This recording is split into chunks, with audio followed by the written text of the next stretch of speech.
Friend கூட DMart போயிருந்தேன். அந்த பிதாமகன் படத்தில் சொல்லுவாங்களே 4500 மதிப்புள்ள பொருள் வெறும் 1500 மாதிரி ஜூஸர் எல்லாம் ரொம்ப கம்மி விலையில் இருந்துச்சு. இதெல்லாம் கம்பெனிக்கு எப்படி கட்டுப்படி ஆகும்? ஒருவேளை கூட்டி போட்டுட்டு ஆஃபர்னு குறைச்சிட்டாங்களோன்னு ஆழ்ந்த சிந்தனையிலே எல்லாத்தையும் பார்த்துட்டு வந்துட்டு இருந்தேன். ஆனால் உண்மையாகவே சில இதெல்லாம் ரொம்ப கம்மி விலை, பார்க்கவும் க்யூட்டாக இருந்துச்சு.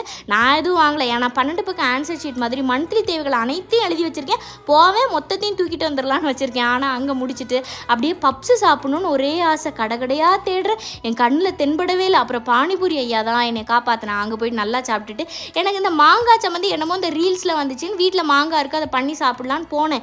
எதை கூட்டி எதை கம்மியாக போட்டேனே தெரியல. எனக்கு இந்த சம்மந்தியோட கசின் சிஸ்டர் சட்னி தான் கிடச்சிது. அதை ஒரு மாதிரி சட்னி மாதிரியே இருக்குது. அது உருண்டைனா பிடிப்போம்ல, அதெல்லாம் எனக்கு அப்படி வரவே இல்லை. சரி, அப்பளத்தை சாப்பிட்டா எப்பேற்பட்ட சாப்பாடுனாலும் உள்ளே இறங்கிடும்.